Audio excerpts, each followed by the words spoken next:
Okay, Impact Wrestling Victory Road. We had two kickoff show matches, one of which was not announced, I think, until just before the show started. So that's why you get the picture you're getting here. And trust me, once you see what the lineup is, you'll see why. It's the Bullet Club team of Ace Austin, Chris Bay, and Juice Robinson against three guys named Hotch, Shogun, and Price. Yeah, this was just a squash match. I mean, there was a nice scene where the three enhancement talent guys kind of mocked the famous Bullet Club back scratch. But other than that, there really wasn't too much else to say. Bullet Club wins with Juice Robinson putting Price in a torture rack, and Chris Bay and Ace Austin hitting top rope maneuvers onto him. So, yeah, that was about it there. Our next match after that was Tasha Steelz versus Killer Kelly. Got a little hung up in this one. There was some ads that were playing like in a mid-roll spot there. They sort of overlapped to the starting of the match.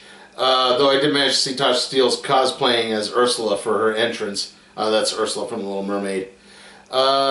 Steelz basically tried to do her best to avoid Killer being put into the Killer cross or Killer chokehold. I can't remember what it's called now. Let me see if I wrote that. Stuck in the Killer clutch. That's it, the Killer clutch. She fought out of that a couple of times. Managed to get a few licks here. Tripped Kelly up. She tripped Kelly up on the apron. She had sliced print number 2 off the ropes. At one point, Killer Kelly almost had Tasha Steelz in the Killer clutch. Savannah Evans, interfered, and that enabled Steelz to hit a sort of springboard bulldog off the ropes, the Stratisfaction in a way. That only got a 2 count. At that point, Savannah Evans introduced a chain, but Killer Kelly got it before anything could really happen, used it to choke Tasha Steelz, and when the ref started to count to 5, she attacked the ref and choked him with the chain, causing the disqualification. So, kind of entertaining. Steelz technically wins this, but Kelly remains unblemished and unpinned, so she is still made to look tough. So, yeah, again, kind of hard to tell exactly who's supposed to be the babyface, who's supposed to be the heel in this match, because you have a character who is all about literally being a serial killer, but they're supposed to be the good guy. Just a little too confusing there. Okay, moving on to the show proper, we started off with the X Division Championship match between Speedball Mike Bailey and Delirious. A lot of good technical wrestling early on, a lot of deep arm drag maneuvers and stuff like that. Delirious hit a nice neck breaker. Bailey hit a big crane kick at one point. They both men were stomping each other's feet, stomping each other's hands a lot. Bailey kind of fought out of a Cobra clutch and hit a moonsault to the outside of the ring. Delirious bit on Bailey's toe to get out of hold. Delirious hit a Cobra clutch into a backbreaker. He went for another maneuver, but Bailey managed to just get it out of the way and hit his Flamingo driver for the 3 count in the victory. Really good match to start things off. You know, kind of typical X Division fare, a lot of high-flying maneuvers. Good action there. Like I said, nice technical wrestling at some points. Crowd is definitely behind Speedball Mike Bailey, but do have to wonder where things are going here. But we'll get to that when we get to there. And that takes us to our next match, which is the Motor City Machine Guns against Honor No More members PCO and Vincent. Early on, PCO shrugged off some attacks, which meant that Shelly had to come in and help save and double team PCO for a little bit. Vincent got in. He managed to distract the ref. PCO chokeslammed Shelly. That allowed Honor No More to get the upper hand. Eventually, Saban got the hot tag and hit a big flying kick to Vincent. Vincent threw Saban into Shelly. That allowed him to tag in PCO. PCO hit Codebreaker off the second rope and then a Hangman DDT. Shelly eventually dodged a move through the ropes by spear through the ropes, by PCO, and that enabled the Motor City Machine Guns to hit the backpack driver on Vincent for the 3 count of the victory. They know they're building towards Motor City Machine Guns versus the other members of Honor No More, Taven and Bennett, for the tag titles at, not Slammiversary, Bound for Glory. Sorry. So yeah, this definitely felt like a building match towards that. It wasn't bad necessarily, but it's like, okay, so you either have the machine guns get the crap beaten out of them so they look injured going into the match, or you have them win and look strong. They chose the latter, and I guess that's probably the better for that. That being said, I'm guessing in Bound for Glory, Honor No More retains. I mean, they just won the tag championships, so it doesn't make sense to lose them, though.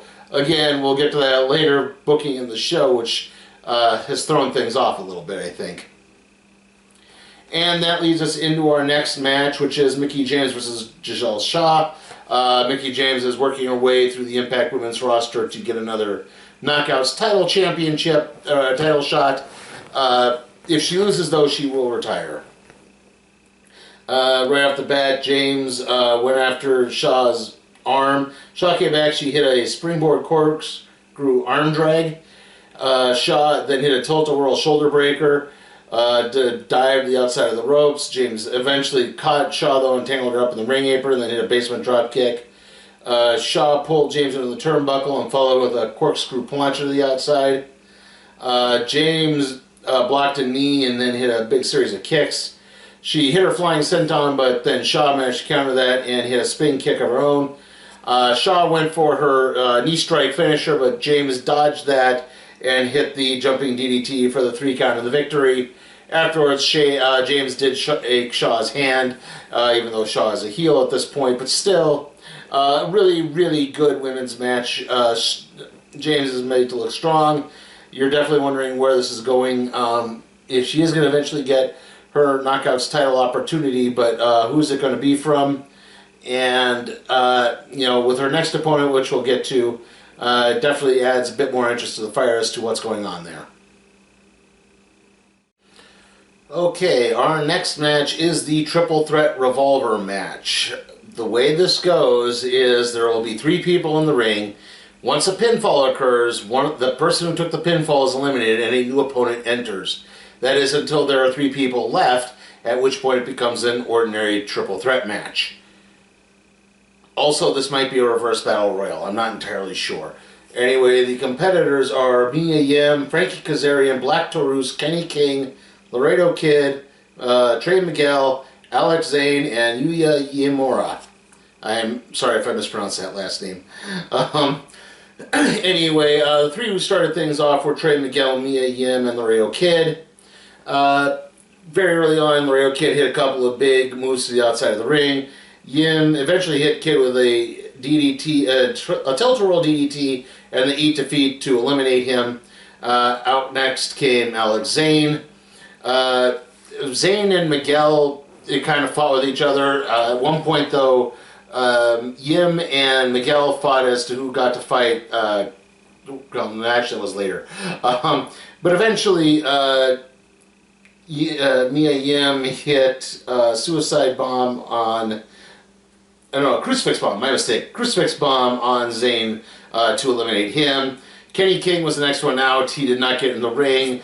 Eventually, both Miguel and Mia Yim went after him, but then they got into a fight over who got to actually make a big move on him. They got into just enough of a fight that just as Mia Yim was about to go for the Eat Defeat on Trey Miguel, Kenny King rolled her up, got the leverage pin for the 3 count of the victory. That put out Yamura. Again, apologies if I mispronounced that. Yamura got eliminated by Trey Miguel, who went over with his sort of Piper's Pit-esque finisher, Ronda Rousey's finisher, if you catch my drift. That brought out Frankie Kazarian. Kazarian eliminated Miguel with a rear naked choke, which brought our final competitor, Black Taurus, which means this is now a standard triple threat match.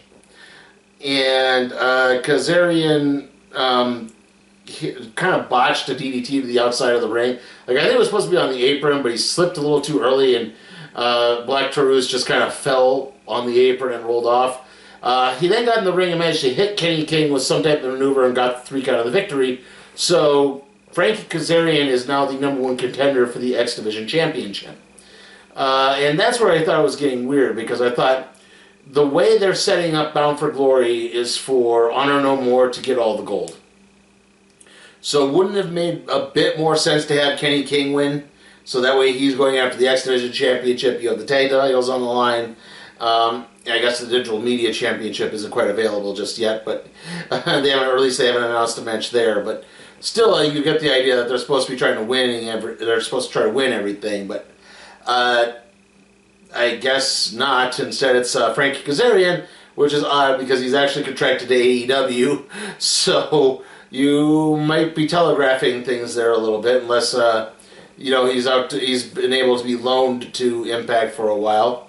Don't know exactly how this is going to go. The match itself was all right. A lot of good maneuvers. The crowd was definitely more behind Mia Yim than they were behind anyone else. In fact, when they kept pushing, Trey Miguel is making some moves. You could tell the crowd's just... I think they've kind of had their fill with Trey Miguel. It's nothing against Miguel. He's a fine worker, but yeah, it's like, okay, you've been champion for a while. We would have liked to have seen Mia Yim win. And I think that's kind of the feeling right there. We then got some backstage segments here. First off, Bound for Glory will feature another match for the Knockouts Tag Team Championships. But instead of Rosemary and Taya Valkyrie going up against VXT, or Vexed, it's going to be Jessica and Taya Valkyrie. Though I guess you're seeing what's going to happen here. Rosemary's going to turn on them. And then we got the big announcement. Bobby Fish is in Impact Wrestling. He came out, got on the mic, said, I apologize, I'm kind of controversial, but, I've been in locker rooms where they're just not legit. I've been here, and I can tell you this locker room is legit. These guys care. At this point, Raj Singh and Shera, the Indian Lion, came down to the ring, challenged Fish to a fight. He beat them up, and everyone was happy. So that leads us into our next match, our next six-man tag.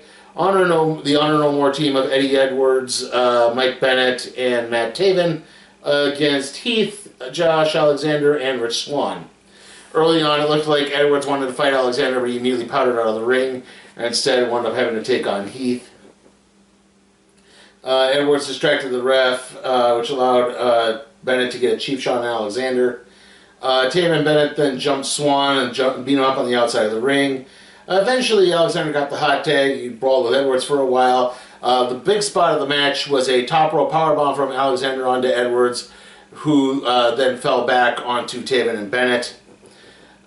Swann at one point looked like he was in position to get a tag, but then opted instead to do a dive off the apron onto his opponents. However, that allowed Matt Taven to get the jump on Josh Alexander. Alexander got the ankle lock on Taven, but that distracted Alexander long enough for Edwards to hit the Busted Knee Party and the Die Hard Driver to get the 3 count for Honor No More, and thus gain momentum going into Bound for Glory, having pinned the world champion. Edwards is the #1 contender. So this match was okay. There's a little bit of just a dead spot right off the bat. Like, there's just a lot of brawling on the outside, and it was hard to tell like who was supposed to be the legal guy in the ring at some points.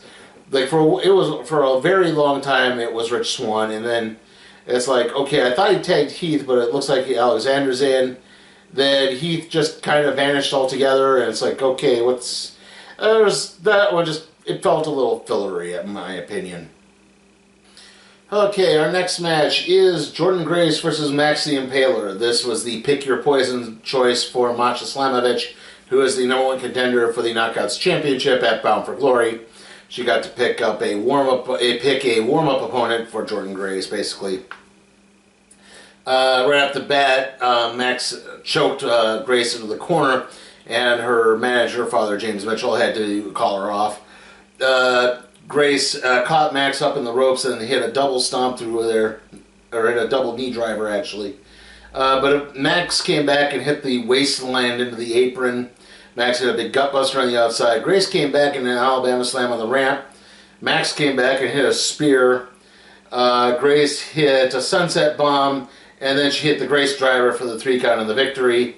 Afterwards, Jordan Grace got on the mic and said, okay, now you get to pick your opponent for this week's Impact, and you're facing Alley Catch in a Monsters Ball match.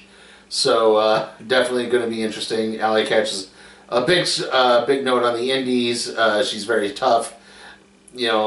And, the Monsters Ball is going to be right up her alley there. And after that, we got the announcement that Raven is being inducted into the Impact Wrestling Hall of Fame. Good for him. And that leads us into our main event, the Barbed Wire Massacre between Sami Callihan, Moose, and Steve Maclin. Right off the bat, they had all the stuff set up in the ring, 2 doors wrapped in barbed wire set up in the corner. Maclin charged at Callihan, who dodged, and that allowed Moose to basically hit a pounce, driving Maclin through the door. Excuse me. Callihan then hit Moose with a Death Valley driver through a barbed wire table. Moose tried to go for a spear at one point, but he realized he couldn't do that without bouncing off the barbed wire ropes, so that was going to be a no-no. Moose did suplex Maclin into the ropes after Maclin had thrown Callihan up into the ropes and got him tangled. Callihan suplexed Maclin into a barbed wire chair. He then pulled out a barbed wire Nintendo 64 controller and wrapped it around Maclin's mouth. They fought more to the outside. Moose got into the ring again, hit a big superplex on Maclin. Callihan got involved, put Moose on another barbed wire table, was going for a maneuver, but Maclin took Callihan down, grabbed a chair, and basically did a splash off the ropes onto Moose through the table. So a big barbed wire sandwich. He then buried Moose in the table. And I think he stomped on it a couple times and hit it with a baseball bat. At one point, Maclin got a barbed wire trash can lid out from under the ring and used it as a shield as Callihan wielded a barbed wire baseball bat. Yeah, there was a lot happening here. Callihan hit the Cactus Driver 97 after powerbombing Maclin through the other barbed wire door. It didn't get the 3 count though. Callihan went for another Cactus Driver. Maclin blocked it, hit a big low blow, and then hit his double arm DDT, the KIA, into the barbed wire door. Covered Callihan to get the 3 count. Maclin wins, so he is Barbed Wire King. I don't know. Like I said, I feel like, Macklin's been getting, this is the second biggest victory he's gotten, I think, after, who was it he faced? At, Against All Odds. Yeah, I can't remember. Oh, sorry. That triple threat, I think it was Trey Miguel and, oh, I cannot remember. Yeah, but yeah, he won that match. And I've been saying, like, I think Maclin should be getting a push towards a championship of some sort, probably the world title. Though, again, if you could go after the X Division Championship or even the Digital Media Championship, I wouldn't be entirely opposed to it. I think he needs to be in a title picture of some kind, because he's that good. He's definitely showing some dominance. He clicks well with the crowd. People really do like booing him. So yeah, he's shown his credit. I think he needs to start getting a big push. Depending on what happens at Bound for Glory, if Eddie Edwards wins a championship, I don't know what they're going to be doing with Josh Alexander afterwards. But again, I think it's time to start moving Maclin into that picture at some point. And in a way, that kind of sums up the show overall. Like, the matches weren't bad. They were actually, all of them were very enjoyable in some way, shape, or form.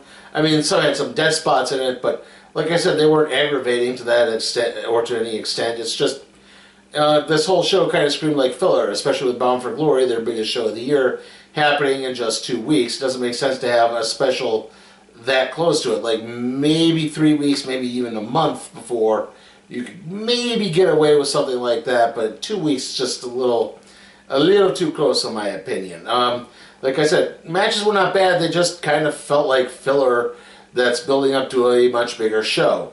So I can't give this a full recommendation, but sorry, the phone went off there. Anyway, I can't give this a full recommendation, but I can still give it a solid recommendation. It gets a B. Like I said, it was a very enjoyable show. It's just, it felt fillery. Okay, so, yeah, I know I botched She-Hulk. I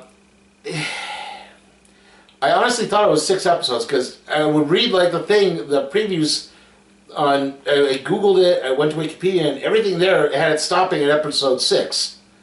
And then I found out, oh no, it's actually 9 episodes. So, yeah, the She-Hulk finale will come in approximately 3 weeks. Sorry about that.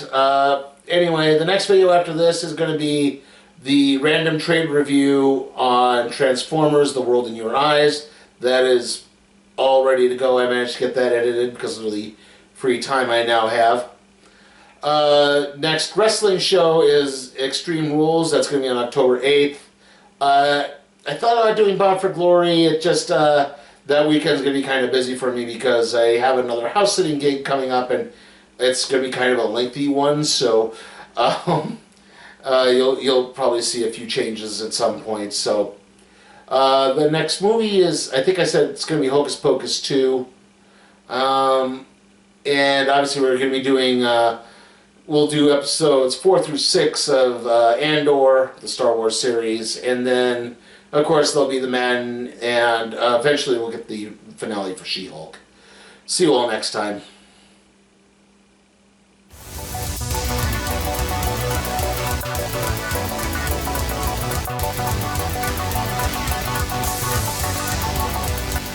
Hey guys, remember you can help me maintain and possibly even expand my professional wrestling covers by supporting me on Patreon at patreon.com/sleepytimeforcat productions.